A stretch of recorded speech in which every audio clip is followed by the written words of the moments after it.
When I first began doing Egypt, Jordan, Israel trips, we would take a bus from Cairo and go across the Suez Canal down the west coast of the Sinai.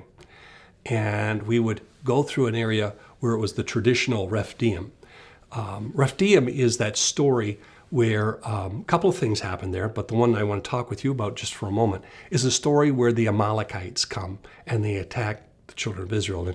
And in Deuteronomy, Moses will talk about the Amalekites and say that they attacked the weak, the stragglers, and the old, and who were left behind. And the whole point is that Moses says, remember the Amalekites, because if we can't protect the weak, if we can't protect the most vulnerable, what kind of people are we?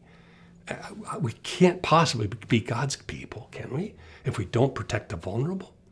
And so in this story with the Amalekites, that's the story where Joshua picks some men, and then Moses, Aaron, and Hur go up to a hillside. And I've taken groups up the traditional hillside, whether it's the actual part, it doesn't matter. But we go up there, and then Moses holds the staff. And you know the story. When that staff is up in the air, the Israelites are advancing, are energized. And when the staff comes down because it gets heavy for Moses, then they get discouraged, and the Amalekites are energized. And it's an interesting story because it's not a story that necessarily where God is overtly active. I mean, in the plagues, God is active in the plagues. Clearly, it's crossing the Red Sea of Yam Suf. God is active in that. But in this staff story, the up and down of the staff, it's not like the Lord infuses the Israelites when the staff is up and then infuses the Amalekites when the staff is down. It's not like that. That staff has come to mean something to the people. And when that staff is up, then the Hebrews are all energized. And it's held up like a banner. And I think of that story, and I love sharing this, especially with American friends, because there's that magnificent Marine statue in Washington, D.C. as they're lifting up that flag on, I think it's Iwo Jima. And it's just, and in the American national anthem, where you sing, "Does that star-spangled banner yet wave?" It inspires. And so one of the first occurrences of the word faith, emunah, occurs in that story, where Moses' arms get tired, and then Aaron and Hur each grab his arms and hold him, and they steady him. And the word there for steady is emunah. I love teaching that story. But then I discovered something else recently. Is in that story, whenever they looked up, they were energized. They remembered the God who had been faithful, the God who had accomplished, the God who had brought them to where they are.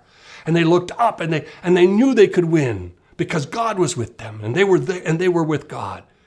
And when the staff went down, they got discouraged. And so that story, this particular sage suggested, was a story about teaching God's people to look up. Now, if you've ever been to Egypt, it's flat.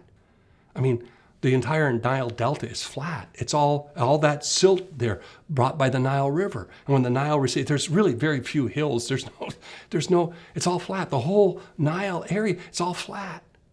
And the water is delivered by the Nile from the monsoons down in Africa. And it's just rhythmic. It's rhythmic. But the children of Israel, the Hebrews, are going to be brought to a land that's not flat. And they're going to be brought to a land that gets its water in a very different way. And they're going to be discouraged. And they need to be taught to lift their eyes, to lift up your eyes. You know, quite frankly, if there's merit to that, it touches me because I'm seminary trained. I'm a pastor.